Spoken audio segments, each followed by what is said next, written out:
Bem, hoje seguimos, o assunto da aula anterior, que é a história do ESG e a participação das Nações Unidas.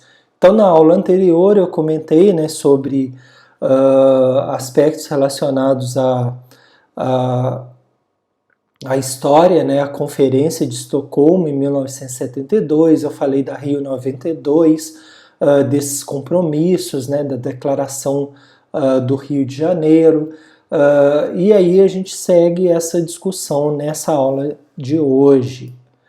Então, metas de desenvolvimento sustentável foi a provocação, digamos assim, das Nações Unidas para as empresas privadas, Então, 20 anos depois da Rio 92, foi realizada a Rio +20, no mesmo local, com o intuito de as nações renovarem o compromisso com o desenvolvimento sustentável. E aí, pessoal, o que se viu é que, na verdade, tinha se avançado pouco. O tempo está correndo, a poluição e os problemas estão se acumulando.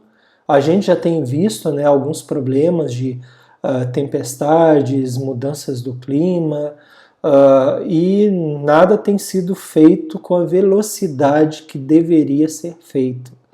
Então a gente teve aí a Rio 92, em que as cartas foram colocadas na mesa, as propostas, chegou 20 anos depois, e aí descobriu-se que pouca coisa, na verdade, tinha sido avançada, Então a conferência tinha como objetivo avaliar o progresso obtido depois da Rio 92, e pouca coisa foi feita, Então o foco foi tentar agora encontrar medidas para cobrar esses países, também as empresas, Então o foco desse encontro foi a chamada economia verde.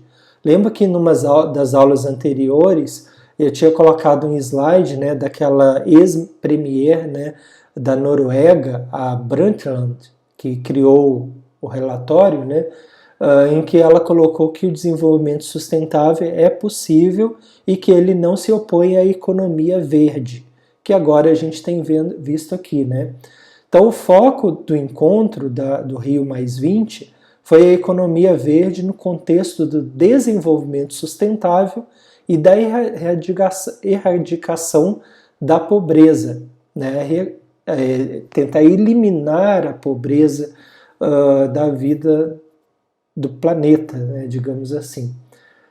Então, temos aqui uma notícia da época, Estado de Minas, Rio +20 discute economia verde e desenvolvimento sustentável. O que nos parece que o termo desenvolvimento sustentável ele prossegue, mesmo existindo um novo termo chamado economia verde. Então muita coisa precisou ser feito aqui no início da reportagem diz, desde a Rio 92, ou seja, 20 anos antes, no caso da época da publicação aqui, a população do planeta cresceu 26%. A aceleração do consumo, no entanto, foi muito maior. A produção de comida aumentou 45% nos últimos 20 anos e a extração de materiais 41%. E aí eu pergunto para vocês aí que estão assistindo, em 20 anos aumenta-se a extração de materiais em 41%, mas haverá matéria-prima para os nossos produtos, para as nossas empresas, nas próximas décadas? Ou a gente vai ter que começar a ser inteligente com todo esse lixo, que na verdade são resíduos que poderiam ser reaproveitados? Então fica uma reflexão. A economia verde, então a gente tem aqui o relatório Rumo à Economia Verde do Programa das Nações Unidas para o Meio Ambiente, o PNUMA, define 10 setores para investimentos prioritários nesta chamada economia verde, a fim de alcançar práticas mais sustentáveis sem inibir o progresso econômico. Então, dentro daquela ideia, né, a gente vai progredir, continua progredindo economicamente, mas a gente quer ter práticas mais sustentáveis. O problema é que a velocidade não está sendo ainda uma velocidade que diminui os impactos nas mudanças climáticas. Então, alguns setores, né, que são colocados pelo PNUMA, o turismo, gerenciamento do lixo, que eu estava discutindo aí, né, agora há pouco, energia renovável. Então, quem quiser ver, né, a gente tem aí aulas também que falam muito, né, a parte de consumo consciente, a gente comenta um pouco sobre energias renováveis, energias limpas. Gerenciamento do lixo, a gente comenta no nosso curso de logística reversa. Indústrias, água, agricultura, construção civil, pesca, silvicultura, florestas, né? Então a gente aborda um pouco aí também no curso de certificação florestal. São investimentos considerados prioritários, além do transporte, que a gente também comenta lá no curso de consumo consciente. Tá? Então, nesse caso, os países, né, na Rio+20, os países criaram um documento chamado Futuro que Queremos, que foi a base para a criação dos ODS, né, os Objetivos do Desenvolvimento Sustentável. Veja que o título desse documento, né, ele lembra muito aquele anterior, o relatório Brundtland, que era o nosso futuro comum. Aqui é o futuro que queremos, né? Então uma mexida no título, mas tentando remeter a uma mesma ideia. Os objetivos, né, do desenvolvimento sustentável são 17. A gente tem trabalhado muito esses objetivos dentro de trabalhos acadêmicos, né, teses de dissertações de mestrado, tese de doutorado. Diversos trabalhos já têm buscado, né, esses ODS para dar suporte. Esses ODS, né, a gente tem aqui, vai ter uma aula que a gente vai comentar só sobre eles, tá? Mas erradicação da pobreza, número 1 dos ODS, né, o mais prioritário para ser resolvido, e junto com ele o número 2, o Fome Zero. Então, boa saúde, bem-estar, educação de qualidade, igualdade de gênero, água limpa e saneamento, entre outros aí.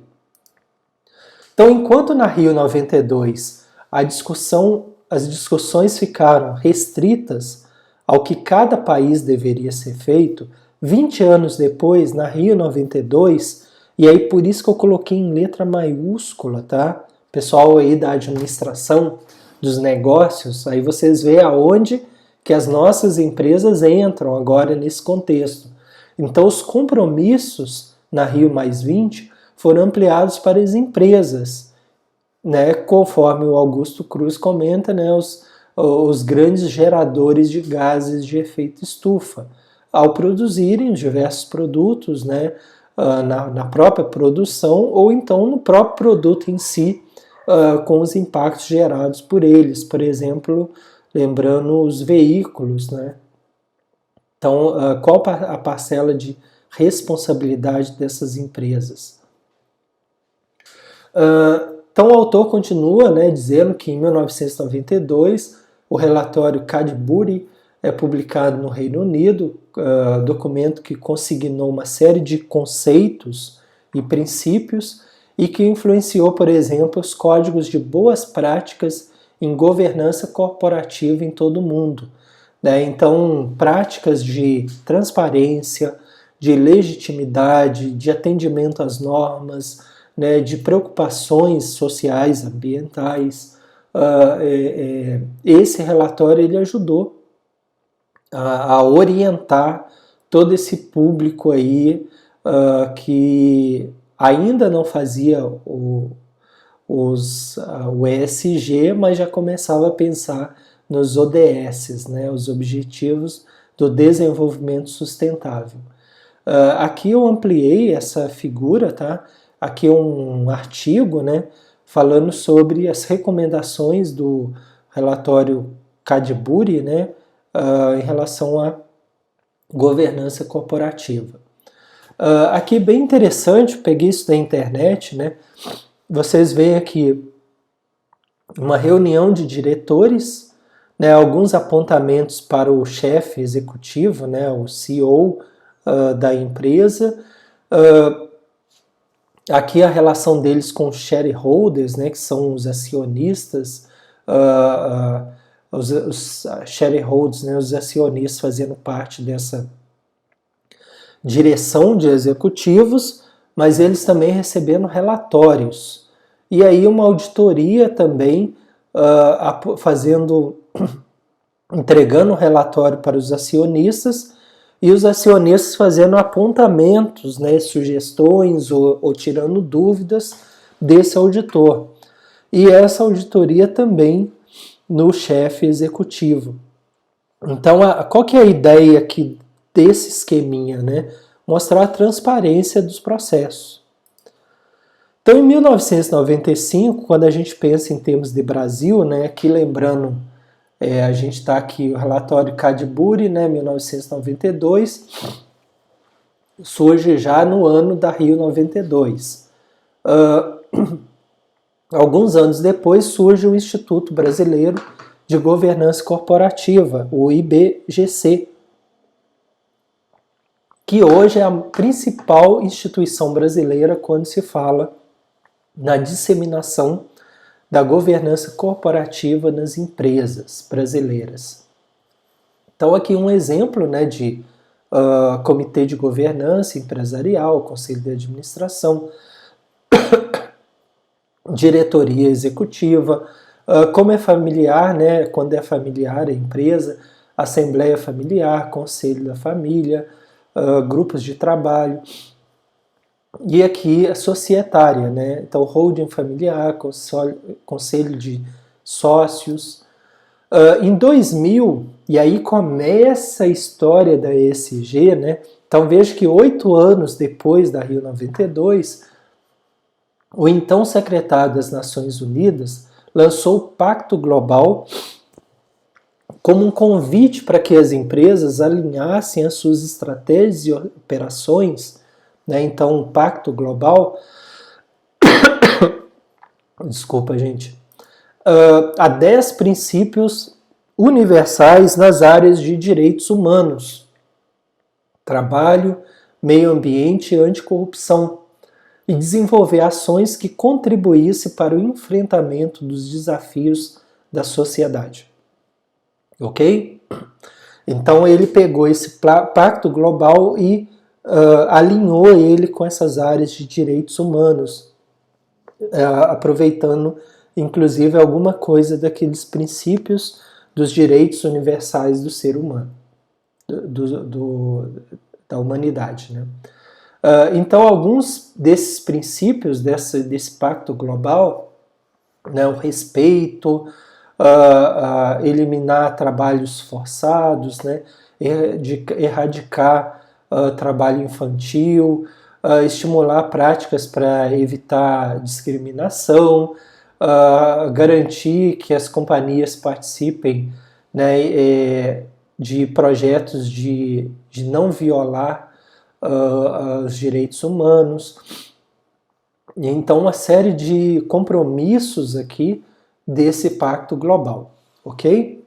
Bem, então era isso, né, essa história aí das Nações Unidas com o ESG, que a gente vai comentar um pouquinho na próxima aula, mas espero que tenha dado para ficar claro, né, em relação a toda essa construção desse pensamento, né, social, ambiental, de governança corporativa, ok?